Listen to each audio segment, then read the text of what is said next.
கிறிஸ்துவுக்கு பிரியமான சகோதரனே சகோதரியே, இன்றைய இறைவார்த்தை நிகழ்ச்சிக்கு உங்களை அன்போடு வரவேற்று உங்களை வாழ்த்துகிறேன்.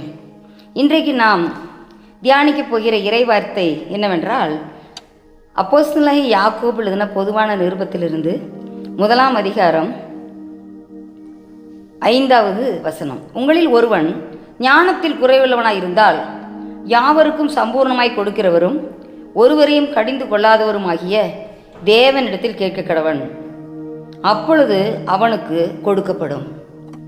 பார்த்தீங்களா, இந்த இடத்துல ஆண்டவனுடைய குணாதிசயத்தை வைத்து யாக்கோபு இந்த இடத்துல நமக்கு அழகான ஒரு அட்வைஸ் கொடுக்குறார். இன்றைக்கி இது ரொம்ப முக்கியம். படிக்கிற பிள்ளைகளாகட்டும், ஒரு குடும்பத்தை நடத்தக்கூடிய தலைவன் தலைவியாகட்டும், இல்லை ஒரு அரசாங்கத்தை நடத்தும் தலைவனாக இருக்கட்டும், எப்படிப்பட்டவர்களாக இருந்தாலும் சரி, இந்த ஞானம் ரொம்ப முக்கியம். ஞானம் இல்லாமல் எதையுமே நம்ம செய்ய முடியாது. எல்லாமே ஞானம் ரொம்ப ரொம்ப அவசியம். அப்போ அப்படி இருக்கும்போது பார்த்திங்கன்னா, இந்த இடத்துல என்ன சொல்லப்பட்டிருக்கிறது, ஒருவன் ஞானத்தில் குறைவுள்ளவனாக இருந்தால் என்று சொல்லப்பட்டிருக்கிறது. ஞானத்தில் குறைவுங்கிறது எப்படி நம்ம தெரியும்? நம்ம பேசுகிற பேச்சுக்கள், செயல்கள் எல்லாத்துலேயுமே கொஞ்சம் மற்ற எல்லாரும் சொல்லுகிறபடி அவங்க நல்ல ஆலோசனை கொடுக்க முடியாது. நல்ல ஒரு செயல்பாடுகளை திறமையாக எல்லாரும் பாராட்டும் வகையில் செய்ய முடியாது. படிக்கிற பிள்ளைகளாக இருந்துன்னா நல்ல உயர்வான மதிப்பெண்கள் எடுக்க முடியாது. ஒரு பேச்சாற்றல், எழுத்தாற்றல், ஒரு பாடுகிற ஆற்றல், ஒரு வரைகிற ஆற்றல், இது எல்லாத்துக்குமே ஞானம் வேணும். ஒரு நடிக்கிற ஆற்றல், எல்லாத்துக்குமே. அப்போது இந்த ஞானம் பல வகைப்படும்.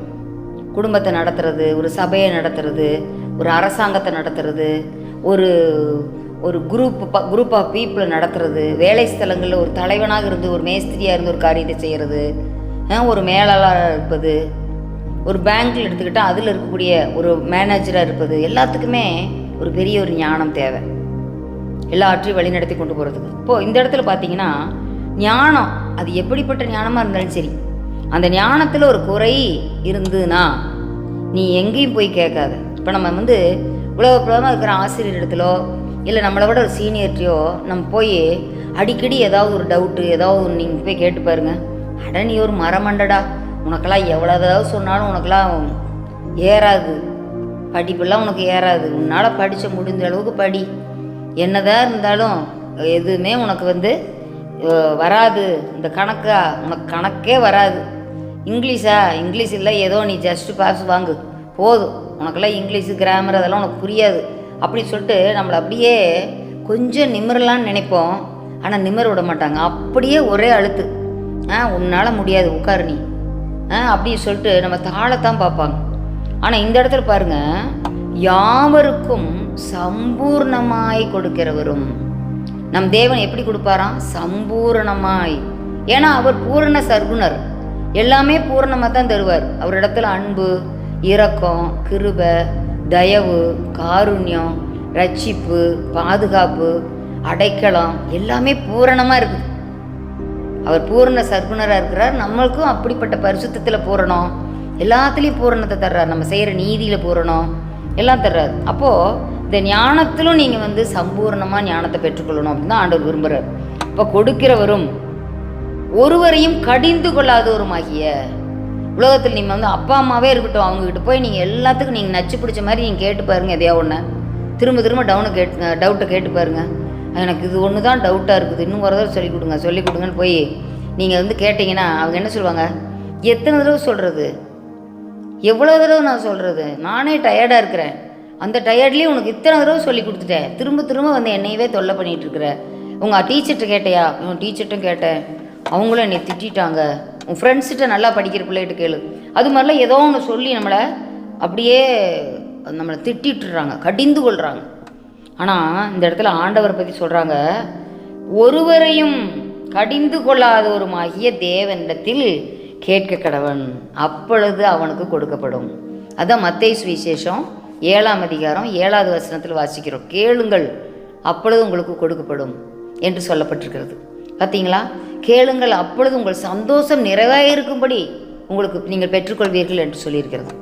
பார்த்தீங்களா? அப்போது ஆண்டவர் எவ்வளோ ஒரு நல்ல தேவன் பாருங்கள்.